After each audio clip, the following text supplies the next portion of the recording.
साथियों नमस्कार। Future coaching classes के इस ऑनलाइन प्लेटफॉर्म पर आप सभी का हार्दिक स्वागत है।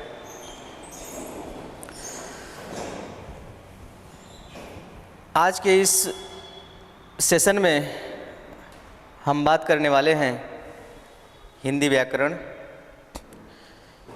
हिंदी व्याकरण के बारे में हम लोग जानेंगे और उसके एक ऐसे महत्वपूर्ण बिंदु पर चर्चा करेंगे जो आपके आने वाले हर प्रतियोगी परीक्षाओं में बेहद कारगर साबित होने वाला है।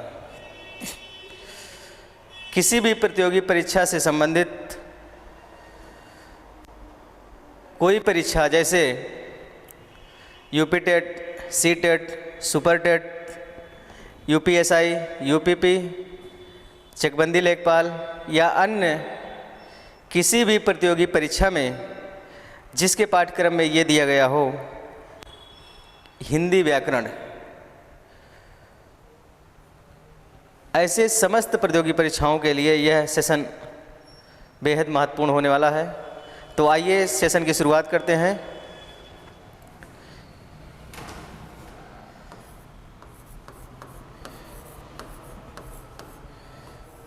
व्याकरण।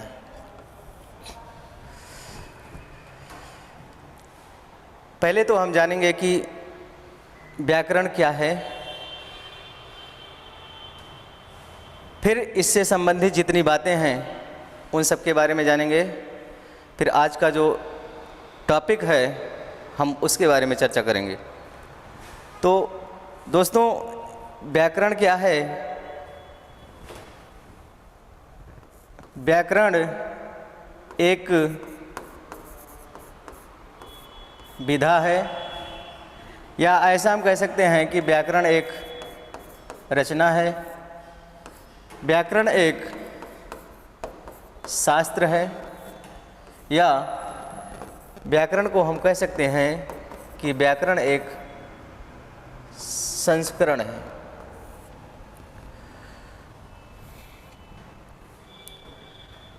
अब व्याकरण एक विधा है, या रचना कह सकते हैं हम, या शास्त्र कह सकते हैं, या संस्करण कह सकते हैं। इस संदर्भ में बात ये होती है कि इस व्याकरण से हमको, तो इसको हम जानने के लिए हम ये कह सकते हैं कि व्याकरण वह विधा है या वह शास्त्र है जिसके माध्यम से भाषा के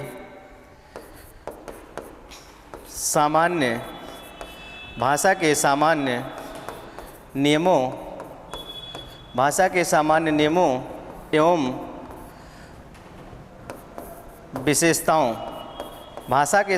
नियमों एवं विशेषताओं का ज्ञान प्राप्त होता है। व्याकरण वह विधा है या वह शास्त्र है जिसके माध्यम से भाषा के सामान्य नियमों एवं विशेषताओं का ज्ञान प्राप्त होता है। ठीक। फिर यदि कहा जाए कि व्याकरण का उद्देश्य क्या होता है, तो दोस्तों व्याकरण का उद्देश्य किसी भी भाषा को हम शुद्ध लिखना जान जाते हैं। फिर दूसरे बिंदु में किसी भाषा के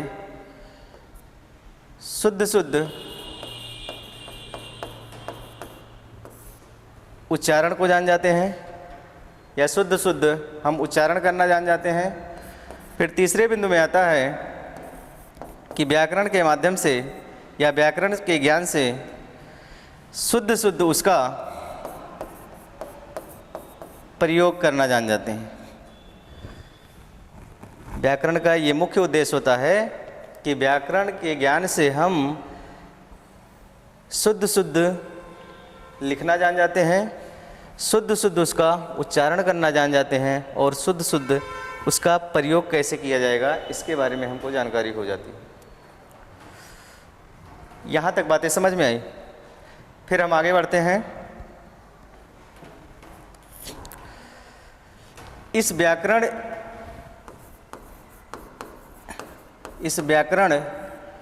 या भाषा के अंग कितने होते हैं? चाहे ये आप कहिए कि भाषा के कितने अंग होते हैं या कहिए कि व्याकरण के कितने अंग होते हैं, तो इसके अंग के रूप में मुख्यतः 3 अंग होते हैं। इन व्याकरण को पढ़ने के लिए, इन व्याकरण का ज्ञान प्राप्त करने के लिए हम 3 वर्गों में बांटकर इसका अध्ययन करते हैं। इसका पहला जो भाग है वह वर्ण विचार का है और दूसरा भाग शब्द विचार का है और तीसरे भाग के रूप में हम वाक्य विचार का अध्ययन करते हैं। व्याकरण के संपूर्ण व्याकरण को या हिंदी के संपूर्ण व्याकरण को ये कह लिया जाए कि हम 3 भागों में बांटकर पढ़ते हैं पूरे व्याकरण को। इसके जो भाग में आपको दिखाई दे रहा है, एक वर्ण विचार, ये पहला भाग, और दूसरा है शब्द विचार और तीसरा है वाक्य विचार। यानी कि संपूर्ण व्याकरण का अध्ययन करने के लिए हम इस 3 भागों के अंतर्गत व्याकरण के संपूर्ण महत्वपूर्ण बिंदुओं के बारे में हम जानेंगे। वर्ण विचार, शब्द विचार और वाक्य विचार। यहाँ तक बातें समझ में आई। फिर हम आगे बढ़ते हैं। सबसे पहले हम बात करते हैं इसके पहले भाग वर्ण विचार पर।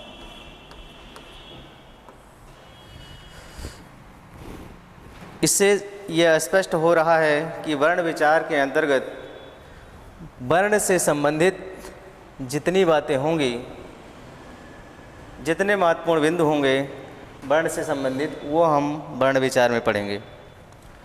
इसी वर्ण विचार के अंतर्गत एक हिंदी का बेहद महत्वपूर्ण टॉपिक वर्णमाला। मेरे विद्वान साथियों, आज हम वर्णमाला के बारे में अध्ययन करेंगे और वर्णमाला से संबंधित महीन से महीन या छोटी से छोटी बिंदुओं पर हम गहनता से अध्ययन करेंगे इस वर्णमाला के संदर्भ में। मेरे प्यारे मित्रों, वर्णमाला किसे कहते हैं, पहले हम इस पे चर्चा करेंगे। तो इसके परिभाषा के रूप में हम लोग पढ़ते हैं कि वर्णों के व्यवस्थित समूह को वर्णमाला कहते हैं। वर्णमाला कहते हैं। वर्णों के व्यवस्थित समूह को क्या कहते हैं? वर्णमाला कहते हैं। व्यवस्थित समूह होना चाहिए। वर्ण का समूह तो होगा, लेकिन आपको ध्यान देना होगा व्यवस्थित होना चाहिए, क्रमबद्धता होनी चाहिए। यानी कहने का मतलब कि यदि पा है तो पा के पश्चात फा ही आएगा, फा के बाद बा आएगा, बा के बाद भा आएगा, ऐसे करके ही आएगा। या कह लिया जाए कि का के बाद खा आता है, खा के बाद गा ही आएगा, गा के बाद घा ही आएगा। इसका एक व्यवस्थित समूह होना चाहिए। या हम कह सकते हैं कि पा के बाद माँ नहीं आ सकता है। क्यों? क्योंकि इसका एक व्यवस्थित समूह होना चाहिए। वर्णों के व्यवस्थित समूह को वर्णमाला कहते हैं। वर्णों के व्यवस्थित समूह को क्या कहते हैं? वर्णमाला कहते हैं। वर्णों के व्यवस्थित समूह को वर्णमाला कहते हैं। अब जो समूह होगा आपके सामने दिख रहा होगा, ये वर्णों का होगा। किसका होगा? वर्णों का समूह होगा। तो हम पहले ये जानने का प्रयास करेंगे, ये जान लिया जाएगा सबसे पहले कि वर्ण क्या होते हैं, वर्ण किसे कहते हैं, इसके बारे में हम लोग पढ़ेंगे।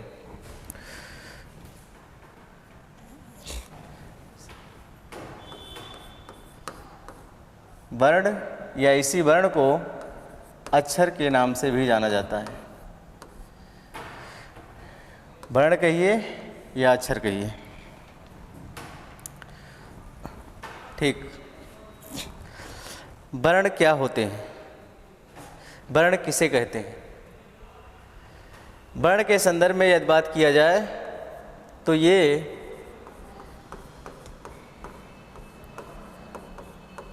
ध्वनि संकेत होते हैं। क्या होते हैं? ध्वनि संकेत होते हैं।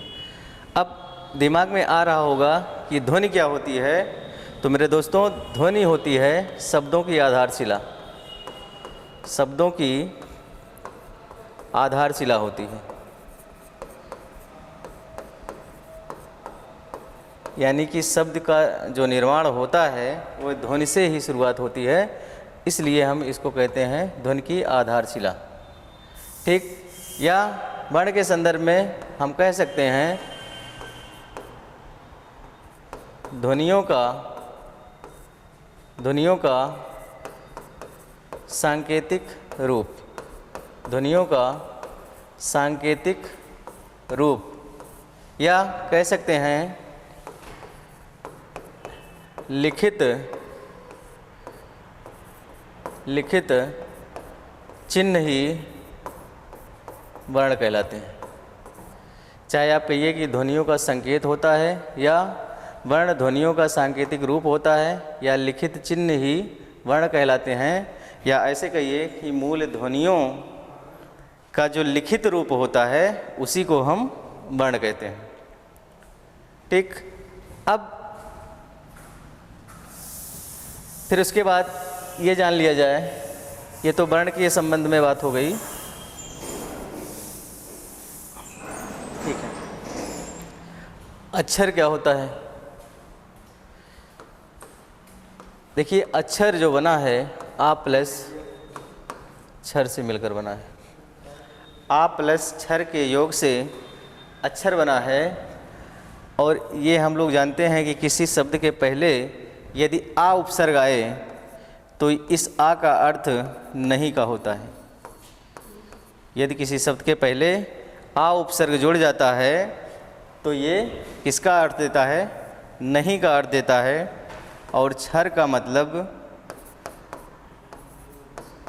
नाशवान, या कह सकते हैं खंड होना। क्षर का मतलब जिसका क्षर हो या जिसका खंड हो जाए, आ उपसर्ग लगा है, यानी कि जिसका खंड ना हो या जो नाश ना हो। इसको हम संस्कृत के एक वाक्य के रूप में पढ़ते हैं, न क्षरति इति, न क्षरति इति अक्षरा, न क्षरति इति अक्षरा, यानी कि जिसका क्षर ना हो उसे हम क्या कहते हैं? अक्षर कहते हैं। जिसका क्षर ना हो उसे हम क्या कहते हैं? अक्षर कहते हैं। तो वर्ण के संदर्भ में हम लोग जान लिए, और अक्षर क्या होता है इस संदर्भ में हम लोग बात कर लिए। यहाँ तक किसी को कोई दिक्कत हो तो बताए। इतनी बातें समझ में आई? ठीक। फिर हम लोग आगे बढ़ते हैं। अब एक बात ये होती है कि प्रश्न बनेंगे कैसे, और इस प्रश्न के संदर्भ में हम लोग अभी ये जाने की मूल ध्वनियाँ होती हैं। ध्वनियाँ शब्दों की आधार शिला होती हैं। तो जो ध्वनि संकेत होते हैं, इन ध्वनियों के संकेत से वर्ण या अक्षर ये बनता है, यानी कि ध्वनियों के संकेत से मिलकर वर्ण या अक्षर बनता है। और वर्णों के समुदाय को या वर्णों के समूह को क्या कहते हैं? शब्द कहते हैं। वर्णों के समूह को क्या कहते हैं? शब्द कहते हैं। इस शब्द के समूह से किसका निर्माण होता है? वाक्य का निर्माण होता है। शब्दों के समूह से किसका निर्माण होता है? वाक्य का निर्माण होता है। यानी कि ध्वनि संकेत से वर्ण का निर्माण होता है, वर्ण बनते हैं, और वर्णों के समुदाय या समूह को हम शब्द कहते हैं। शब्दों के समूह से वाक्य का निर्माण होता है, और वाक्यों के माध्यम से या वाक्यों के समूह से किसी भाषा का निर्माण होता है। वाक्यों के समूह से किसी भाषा का निर्माण होता है। ये सीक्वेंस या ये क्रम भाषा के निर्माण का है। शुरुआत कहाँ से हुई थी? ध्वनि संकेत से हुई थी। फिर उसके बाद वर्ण या अक्षर आएगा, वर्णों के योग से शब्द बनते हैं, शब्दों के योग से वाक्य बनते हैं, और वाक्यों के योग से क्या बनता है? किसी भाषा का निर्माण होता है। अब हम प्रश्न के रूप में इसको समझने का प्रयास करेंगे कि प्रश्न पूछा जाएगा कैसे। पूछ लिया जाता है कि भाषा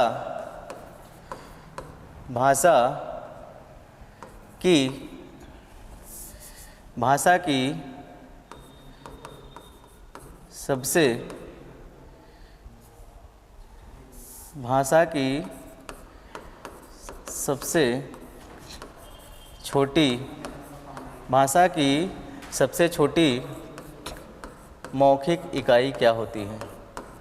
भाषा की सबसे छोटी मौखिक इकाई क्या होती है? तो जब भी आपको पूछा जाएगा कि भाषा की सबसे छोटी मौखिक इकाई क्या होती है, तो आप जानते रहिएगा इसका आंसर हो जाएगा ध्वनि। भाषा की सबसे छोटी मौखिक इकाई ध्वनि होती है। यदि आपको ऑप्शन में दिया है कि भाषा की सबसे छोटी, प्रश्न के रूप में दिया है भाषा की सबसे छोटी इकाई क्या है, मौखिक ना लगाया गया हो, भाषा की सबसे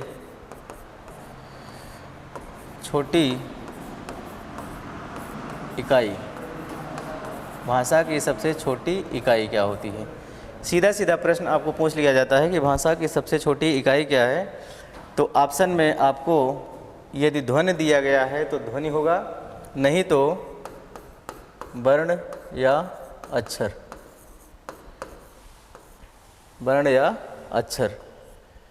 वर्ण या अक्षर नहीं दिया गया है, ये ध्वनि दिया गया है, तो आपको बताना होगा कि भाषा की सबसे छोटी इकाई ध्वनि होती है।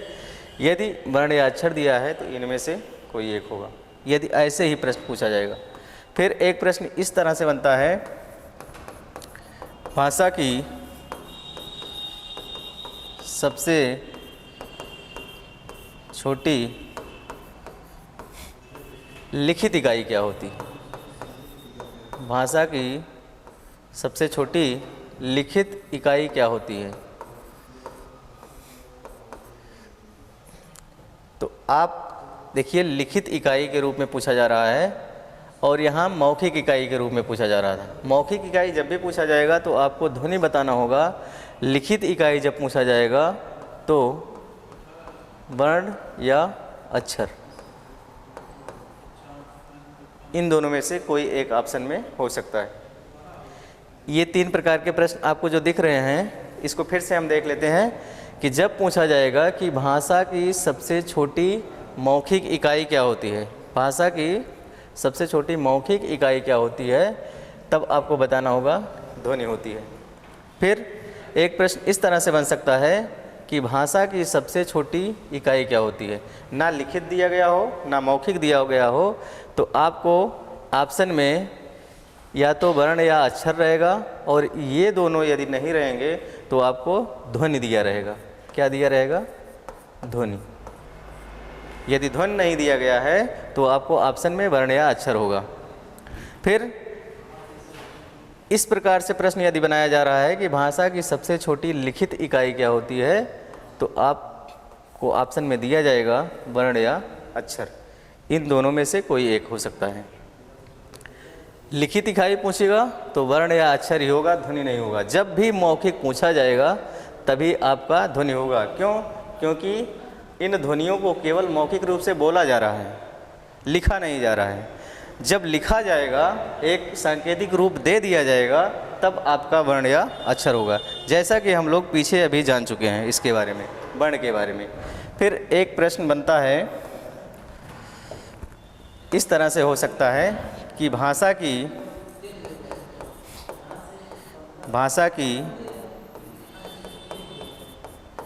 सार्थक इकाई क्या होती है? भाषा की सार्थक इकाई क्या होती है? या अर्थ के आधार पर भाषा की सबसे छोटी इकाई क्या है? एक भाषा की सबसे छोटी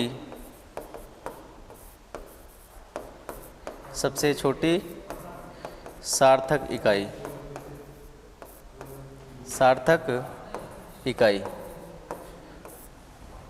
जब भी आपको पूछा जाएगा कि सार्थक इकाई क्या होती है, सार्थक का मतलब कि अर्थ के साथ या जिसका कुछ न कुछ अर्थ हो, तब आंसर में आपको बताना होगा कि भाषा की सार्थक इकाई शब्द होती है। भाषा की सार्थक इकाई क्या होता है? शब्द होता है। एक प्रश्न इस तरह से पूछा जा सकता है कि भाषा की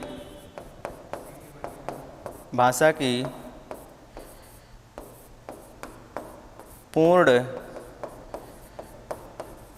सार्थक इकाई, भाषा की पूर्ण सार्थक इकाई क्या होती है? भाषा की पूर्ण सार्थक इकाई क्या होती है? तो इसका सही आंसर हो जाएगा वाक्य।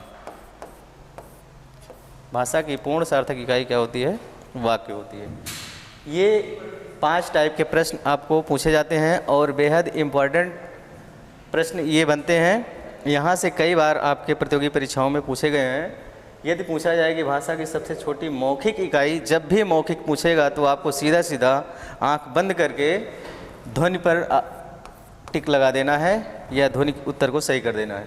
फिर पूछा जाएगा कि भाषा की सबसे छोटी इकाई, ना लिखित दिया गया हो ना मौखिक दिया गया हो, तो या तो ऑप्शन में आपको वर्ण मिलेगा या अक्षर मिलेगा या ध्वनि मिलेगा। इन तीनों में से कोई एक ऑप्शन में होगा। फिर तीसरे प्रश्न के रूप में आपको ये पूछा जा सकता है कि भाषा की सबसे छोटी लिखित इकाई क्या होती है? जब लिखित देगा तब आप चाहे वर्ण कहिए या अक्षर कहिए, इन दोनों में से कोई एक ऑप्शन में होगा, वर्ण या अक्षर। फिर भाषा की सबसे छोटी सार्थक इकाई क्या होती है? जब भी सार्थक इकाई पूछा जाएगा तो आपको बताना होगा कि शब्द होती है। भाषा की सार्थक इकाई शब्द होती है। फिर इस तरह से प्रश्न पूछा जा सकता है कि भाषा की पूर्ण सार्थक इकाई, भाषा की पूर्ण सार्थक इकाई क्या होती है? तो आपको बताना होगा कि भाषा की पूर्ण सार्थक इकाई वाक्य होती है। यहाँ तक किसी को कोई दिक्कत हो तो कमेंट करें, ठीक है। अब हम आगे बढ़ते हैं।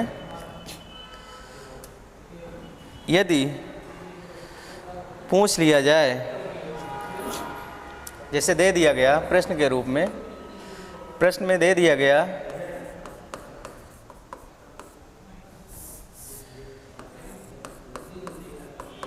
भाषा की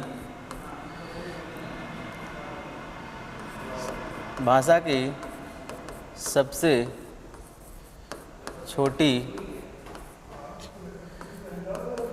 सार्थक इकाई, भाषा की सबसे छोटी सार्थक इकाई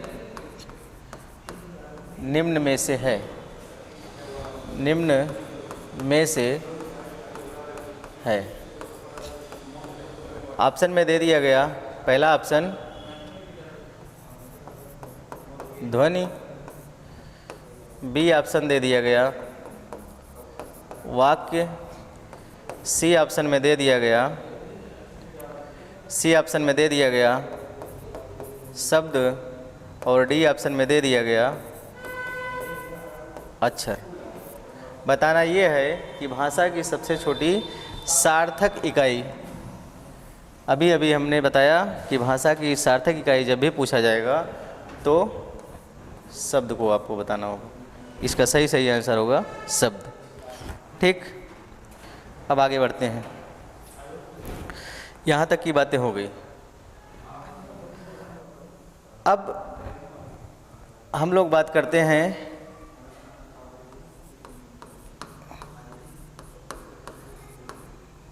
वर्णमाला में कुल अक्षरों की संख्या, कुल अक्षरों की संख्या कितनी है। तो ये तो सभी लोग जानते होंगे, 52 वर्ण होते हैं वर्णमाला में। हिंदी वर्णमाला में वर्णमाला के कुल अक्षरों की संख्या कितनी है, 52 है। अब फिर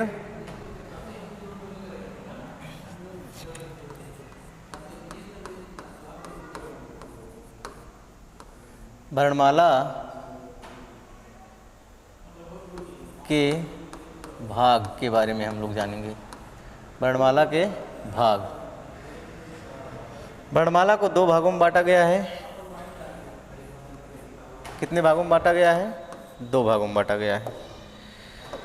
पहला है स्वर और इसका दूसरा भाग जो है वो व्यंजन। वर्णमाला का विभाजन 2 रूपों में हुआ है, एक स्वर और दूसरा व्यंजन।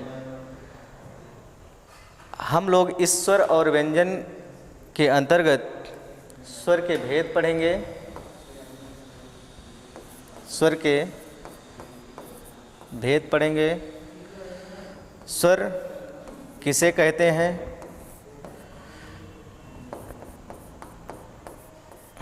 वर्णों की संख्या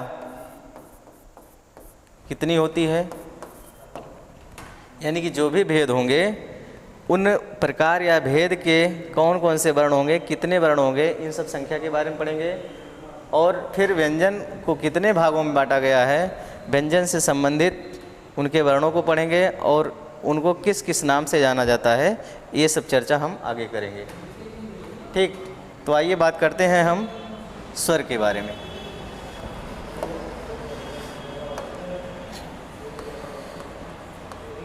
स्वर,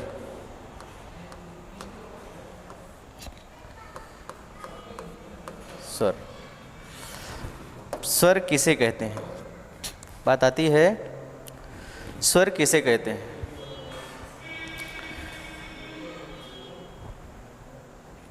जिन वर्णों के उच्चारण में किसी अन्य वर्ण की सहायता नहीं ली जाती है। जिन वर्णों के उच्चारण में किसी अन्य वर्ण की सहायता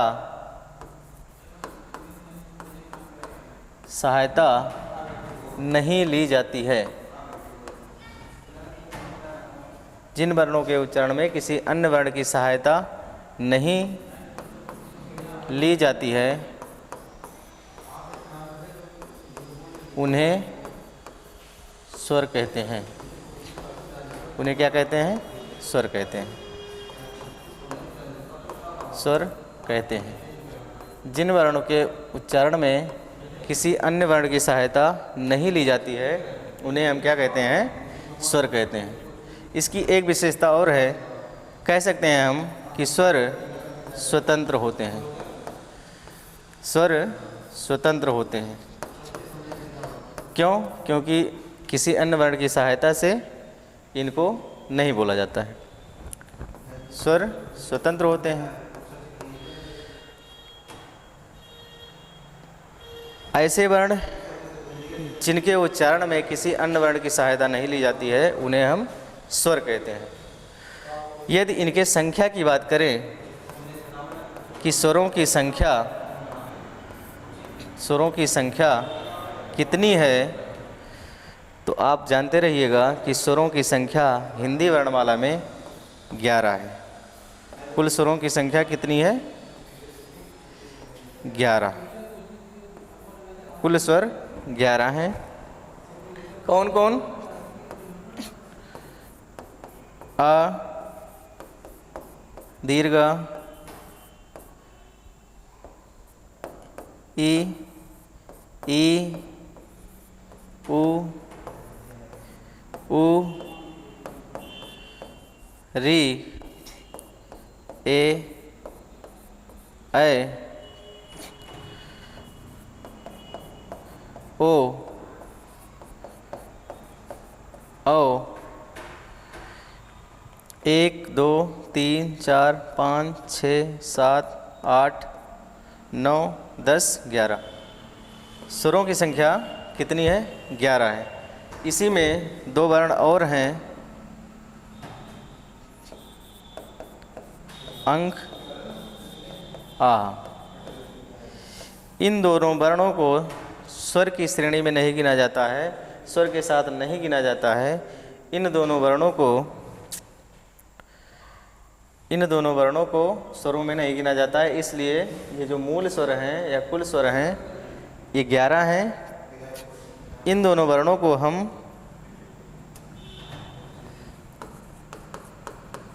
अंक और आहा को अयोगवाह कहा जाता है। अयोगवाह यानी कि इसको हम कहते हैं अनुस्वार और इसको हम कहते हैं विसर्ग। अनुस्वार और विसर्ग को क्या कहा गया है? अयोगवाह कहा गया है। प्रश्न में यदि पूछ लिया जाए कि अयोगवाह की संज्ञा किसने दी है या इन दोनों वर्णों को अयोगवाह किसने कहा है, तो आप बताइएगा आचार्य किशोरीदास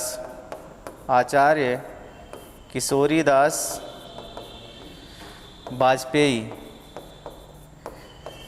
आचार्य किशोरीदास वाजपेयी जी ने अनुस्वार और विसर्ग को अयोगवाह की संज्ञा दी है। किसकी संज्ञा दी है? अयोगवाह की संज्ञा दी है। और पूछा जाएगा कि अयोगवाह की संख्या कितनी है, तो संख्या के रूप में आप बताएंगे 2। कौन कौन? अनुस्वार और विसर्ग या अंक और आ, जिनका उच्चारण हम करते हैं। यहाँ तक बातें समझ में आई? ठीक,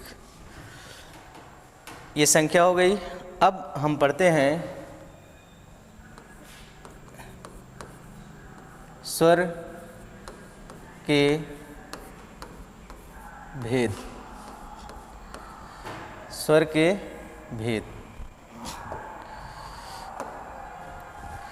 स्वर के कितने भेद होते हैं इसके बारे में हम लोग जानेंगे, या स्वर के कितने प्रकार होते हैं। तो स्वर के कुल 3 प्रकार होते हैं या 3 भेद होते हैं। कौन कौन? पहला है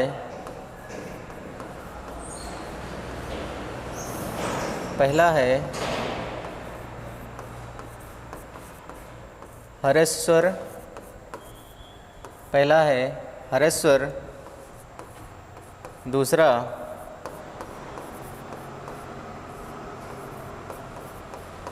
दीर्घ स्वर और तीसरा है प्लुत स्वर। स्वर के कुल 3 भेद हैं, हरेस्वर, दीर्घ स्वर और प्लुत स्वर। हरेस्वर, दीर्घ स्वर और प्लुत स्वर। अब हम लोग जानेंगे कि हरेस्वर किसे कहते हैं, इसमें कौन कौन से वर्ण आते हैं, फिर दीर्घ स्वर किसे कहते हैं, इसको और किस नाम से जाना जाता है, इसमें कौन कौन से वर्ण आते हैं, इस पे चर्चा करते हैं। तो बात करते हैं हम पहले हरेस्वर की। कार इसका क्या है? हरेस स्वर का।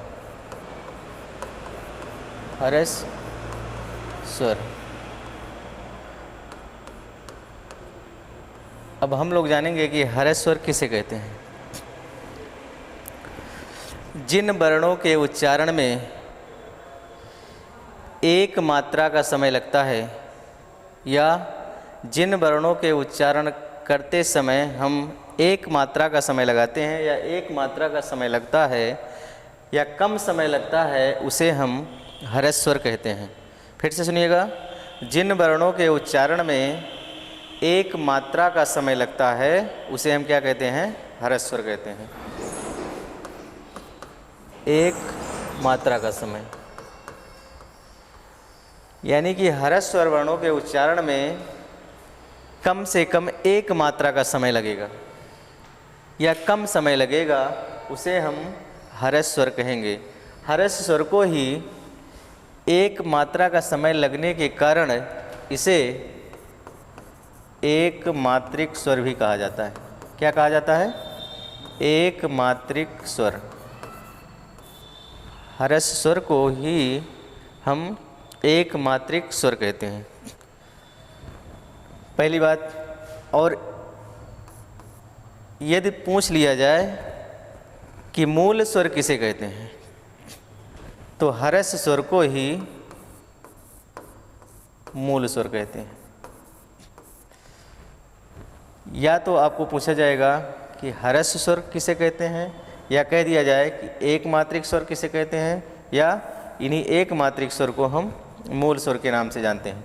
इन तीनों के नाम को आपको ध्यान में रखना होगा। एक मात्रिक स्वर क्यों कहा जाता है? क्योंकि इनके उच्चारण में एक मात्रा का समय लगता है, इसलिए इनको एक मात्रिक स्वर कहते हैं। मूल स्वर किसे क्यों कहते हैं? क्योंकि ये मूल ध्वनियाँ हैं, इन्हीं के माध्यम से दीर्घ स्वर बने हुए हैं और ये मूल स्वर हैं, इसलिए इनको मूल स्वर कहा जा रहा है। ठीक, यदि बात की जाए कि इनकी संख्या कितनी होती है, संख्या कितनी होती है? संख्या के रूप में हम लोग अभी अभी पढ़े कि हिंदी में स्वरों की संख्या 11 होती है और इन 11 स्वरों में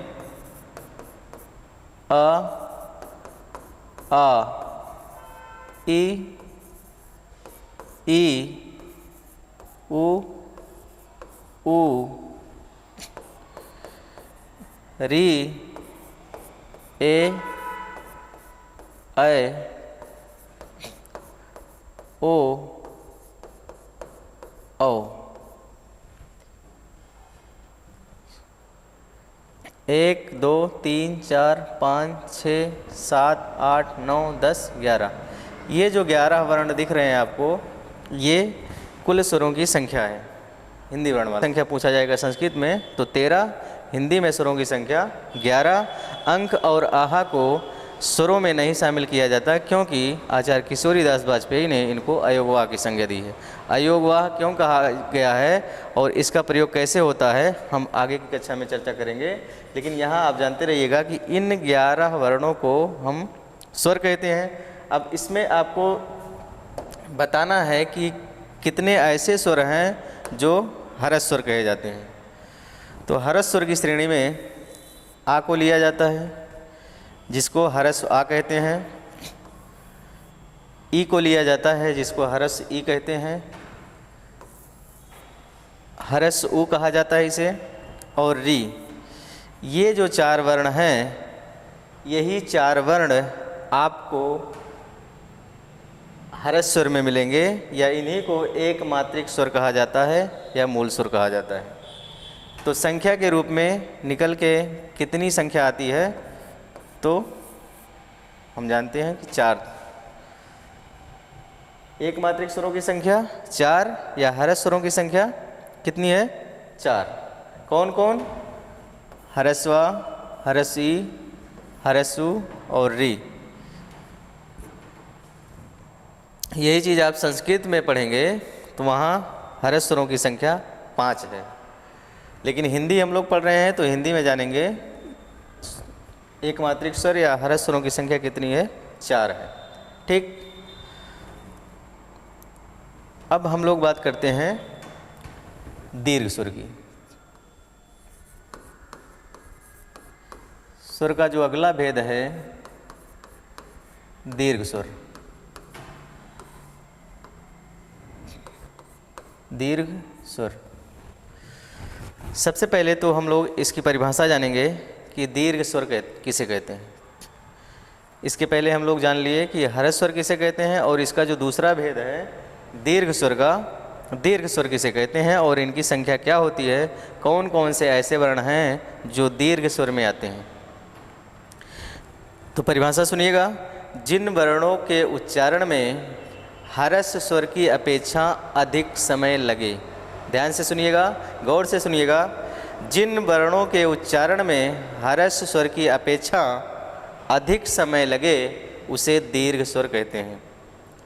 या ये हम कह सकते हैं कि जिन वर्णों के उच्चारण में ह्रस्व स्वर की अपेक्षा दुगना समय लगे, ह्रस्व स्वर की अपेक्षा दुगना समय लगे, उसे हम क्या कहेंगे, दीर्घ स्वर कहेंगे। जिन वर्णों के उच्चारण में ह्रस्व स्वर की अपेक्षा अधिक समय लगे या दुगना समय लगे उसे हम कहेंगे दीर्घ स्वर। ठीक, दुगना समय, या ये कह सकते हैं कि 2 मात्रा का समय लगे, 2 मात्रा में, यानी कि दीर्घ स्वरों के उच्चारण में हमको 2 मात्रा का समय लगाना पड़ेगा, तब दीर्घ स्वरों का उच्चारण होगा। इसलिए इसको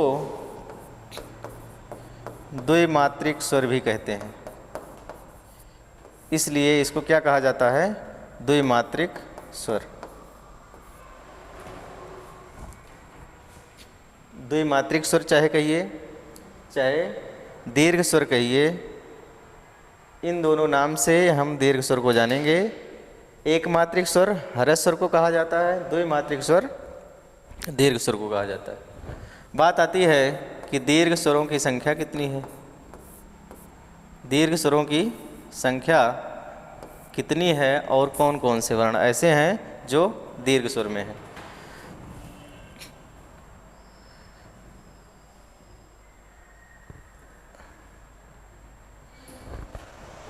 देखिए, अभी इसके पहले हम लोग जान लिए थे अ, ई, उ और री, ये ह्रस्व स्वर हैं जो कि संख्या थी कितनी, 4।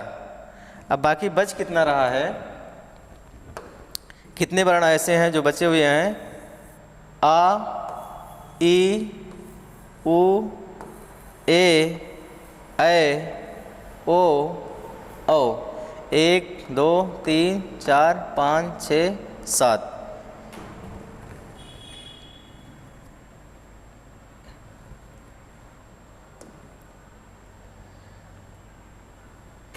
तो संख्या कितनी आई, 7, यानी दीर्घ स्वरों की संख्या 7 होती है। कौन कौन, दीर्घ अ, दीर्घ ई, दीर्घ उ, ए, ऐ, ओ, औ।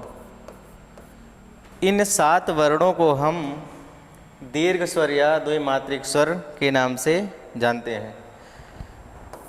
द्विमात्रिक स्वर और एक मात्रिक स्वर में अंतर आप देखिएगा, यदि आ लिखा गया है तो इसका मतलब इसका उच्चारण करने में हम कहेंगे अ। यदि वहीं पर इस प्रकार का आ लिखा गया है तो इसका उच्चारण करेंगे हम आ, अ, आ। इस तरह से इसकी अपेक्षा इस वर्ण में अधिक समय लग रहा है, तो इसको हम कहेंगे ह्रस्व स्वर, इसको कहेंगे दीर्घ स्वर। ऐसे ही ई, तो दीर्घ स्वर और ह्रस्व स्वर में अंतर स्पष्ट हुआ। ठीक, आगे बढ़ते हैं हम। इसकी संख्या हो गई और इसके नाम हो गए। या इसी दीर्घ स्वर को हम कभी कभी पूछ लेता है व्युत्पन्न स्वर। तो आप लोग जानते रहिएगा कि दीर्घ स्वरों को ही व्युत्पन्न स्वर के नाम से भी जाना जाता है, चाहे व्युत्पन्न स्वर कहिएगा या दीर्घ स्वर या द्विमात्रिक स्वर। संख्या पूछा जाएगा तो आप जानते रहिएगा 7। कौन कौन? आ, ई, उ, ए, ऐ, ओ, औ। ठीक। अब आइए प्रश्न के माध्यम से हम समझते हैं कैसे प्रश्न आ सकते हैं। पूछ लिया गया, निम्न में से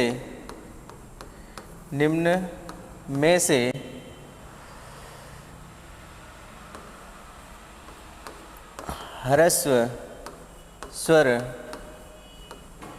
नहीं है। निम्न में से ह्रस्व स्वर नहीं है। प्रश्न को ध्यान से देखिएगा। पूछा जा रहा है कि निम्न में से ह्रस्व स्वर नहीं है। विकल्प के रूप में आपको दे दिया गया ई, उ, ए, आ। ये 4 विकल्प आपके सामने हैं और प्रश्न में पूछा जा रहा है कि निम्न में से ह्रस्व स्वर नहीं है। तो इसका सही आंसर हो जाएगा ह्रस्व स्वर है, ह्रस्व स्वर ये भी है, ह्रस्व स्वर इसको भी कहा जाता है। ए ह्रस्व स्वर नहीं है बल्कि ये दीर्घ स्वर है। क्या है? दीर्घ स्वर। तो इस तरह से आपके प्रश्न पूछे जा सकते हैं कि ह्रस्व स्वर कौन है कौन नहीं है। ठीक। अब हम लोग इसके तीसरे प्रकार या तीसरे भेद के बारे में चर्चा करेंगे। पहला हो गया स्वर के भेद में ह्रस्व स्वर, दूसरा हो गया दीर्घ स्वर और तीसरा हो गया पुल्लित स्वर। तीसरा भेद जो था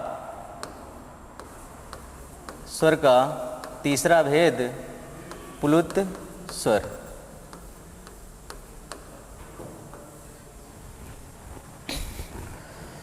बात ये होती है कि सर पुल्लित स्वर किसे कहते हैं। एक मात्रिक या ह्रस्व स्वर हो गया, द्विमात्रिक दीर्घ स्वर हो गया। पुल्लित स्वर को परिभाषित करने के लिए हम इस तरह से कह सकते हैं कि जिन वर्णों का उच्चारण दीर्घ स्वर की अपेक्षा अधिक समय तक किया जाए, या इस तरह से कह सकते हैं कि जिन वर्णों के उच्चारण में दीर्घ स्वर की अपेक्षा अधिक समय लगता है या तिगुना समय लगता है, तिगुना समय लगता है, तो उसे हम कहेंगे पुल्लित स्वर। जिन वर्णों के उच्चारण में दीर्घ स्वर की अपेक्षा अधिक समय लगे या तिगुना समय लगे तो उसे हम कहेंगे पुल्लित स्वर। तिगुना समय लगने के कारण पुल्लित स्वर को त्रिमात्रिक स्वर कहा जाता है। त्रिमात्रिक स्वर कहा जाता है। क्या कहा जाता है? त्रिमात्रिक स्वर कहा जाता है। ह्रस्व स्वर को एक मात्रिक स्वर कहा जाता है क्योंकि उसमें एक मात्रा का समय लगता है। दीर्घ स्वर को द्विमात्रिक स्वर कहा जाता है क्योंकि उसमें 2 मात्रा का समय लगता है। और पुल्लित स्वर को त्रिमात्रिक स्वर कहा जाता है क्योंकि इनके उच्चारण में दीर्घ स्वर की अपेक्षा अधिक समय लगता है या तिगुना समय लगता है। उदाहरण के रूप में जैसे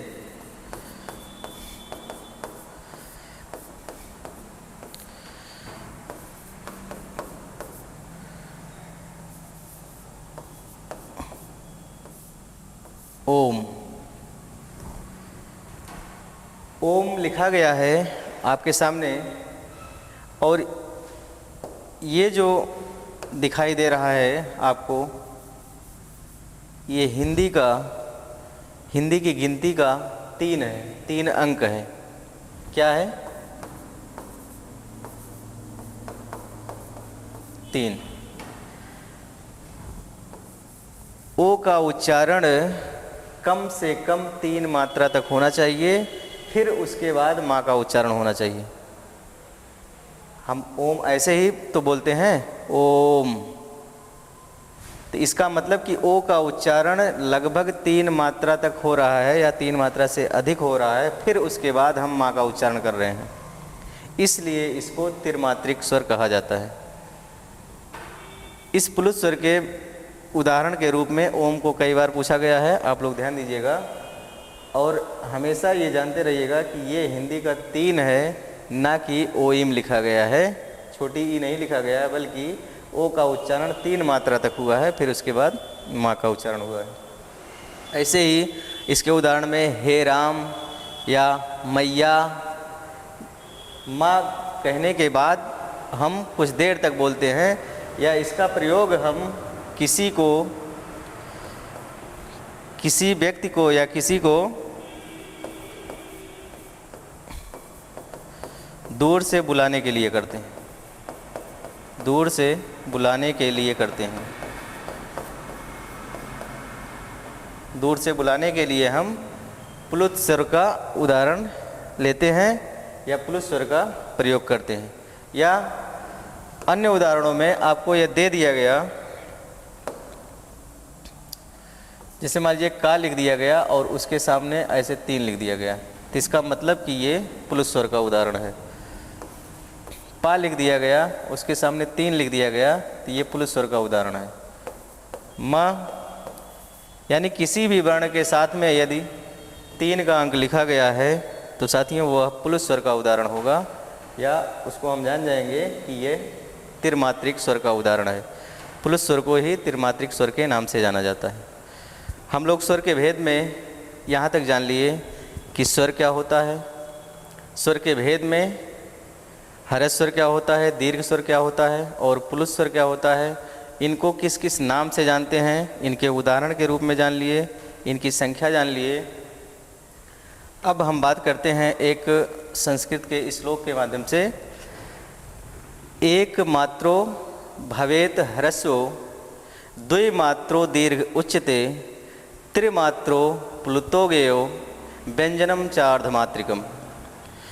इसका भावार्थ ये हुआ कि हर्ष स्वर की 1 मात्रा होती है, दीर्घ स्वर की 2 मात्रा होती है या द्विमात्रिक कहे जाते हैं स्वर, और प्लुत स्वर की 3 मात्रा होती है, व्यंजनम चार्धमात्रिकम, और व्यंजन की आधी मात्रा होती है। तो इस श्लोक के माध्यम से भी हम जान सकते हैं कि किस किस को हम कौन कौन सी मात्रा के नाम से जानते हैं, 1 मात्रिक, द्विमात्रिक, त्रिमात्रिक और अर्धमात्रिक। तो यहाँ तक बातें समझ में आई?